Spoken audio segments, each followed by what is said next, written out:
Peggy Clarie of Clarie Law Offices, one of our estate planning attorneys, and doing our Christmas challenge for 2022, where each day we take a Christmas movie we watched the night before, and then we give a quick review, but then apply something about that movie to estate planning. And frankly, last night's movie was called Christmas in Paris. I absolutely cannot tell you who the actors were.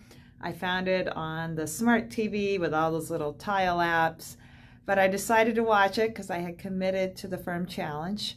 And the movie involves a woman who is in a marketing business, and in summary, she has lost her mother, who was the soul of the family at Christmas. The mother carried on all the traditions. She lived with her father, who was trying to find his way after a very loving and kind marriage. And one of the marketing clients comes over, and it turns out to be a gentleman from France, who is sort of the Jeff Bezos of France, very famous and very wealthy, but very lonely.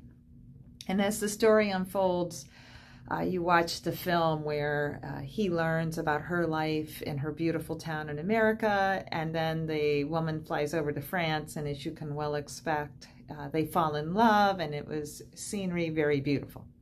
Frankly, the movie itself, but for the challenge, I probably would have turned off. However, the underpinnings of this movie were fascinating to me because the entire theme of the movie was watching these characters process and deal with significant loss. For the woman who's the marketing expert and her father, they were processing the death of their beloved mother and wife. For the first time, they were having Christmas without her. For the character from France, he was dealing with being abandoned by his father, and then in the movie learning the father wanted to rekindle a relationship when he found out he was dying with cancer. So it was an unusual Christmas movie in the fact there was so much talk and discussion about loss, and it made me realize in estate planning that the holidays in particular are a really significant time when you're trying to handle the loss, like in the movie of the beloved parent, the wife, or in the alternative, maybe the loss of a parent-child relationship. And I used the downtime in the movie, not that it wasn't great, to research and look at how many websites had just advice and suggestions on how to process grief at the holidays. And certainly there are many, and we always encourage our clients to participate with a trained and qualified mental health expert. But some of the suggestions I found online I thought were very helpful. So the first was, if this is your first Christmas or holiday season without your loved one, have a plan A, which might be doing something traditional, spending it with other family, and then be ready to have plan B, because plan B needs to be in place in case plan A is too emotionally challenging or too painful, or you're not ready. And I really like that suggestion of having an option ready just in case plan A didn't work out.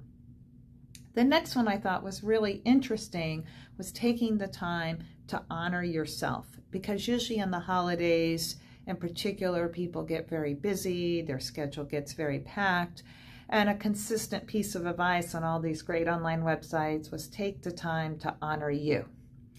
The last thing that I thought was really interesting was a website that talked about being gentle with yourself. And in Grief, it talked about it's okay to have your own time and your own space, whether you cry 500 tears or 250. There's no right or wrong. But especially coming out of the past cycle of COVID and the stress of the economic times, remembering to be gentle with yourself and allow your own grief process to unwind was really helpful. So how do we apply all this to basic estate planning? Very simply. Number one, when you lose someone, it's very, very painful, and you might not be ready to look at your older estate planning documents, but it's good to bring them in, maybe to your estate planning attorney, or have someone you trust sit with you and realize that these probably need to be updated. And maybe you're not ready to remove your now deceased spouse off your power of attorney as a primary person, but just look at it and make sure you have a backup in place.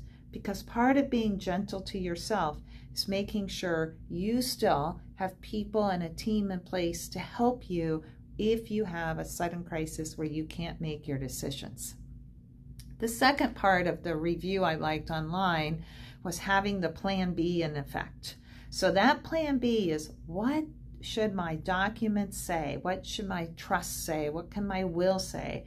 That if I lose this wonderful person that's been part of my life, where could my assets go so they don't revert under Florida intestate laws, or worst case, they don't revert, or the words of sheet, up to the state.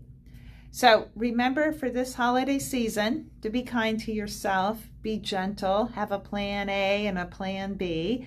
We also have at Clarie Law our holiday special, if you will, where if someone in your family has an estate plan, we like to offer another one in the same family unit at half off.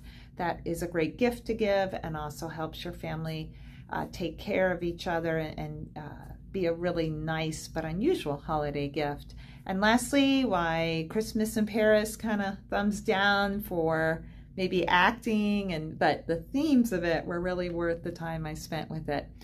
So thanks again for your time, and remember, be gentle with yourself.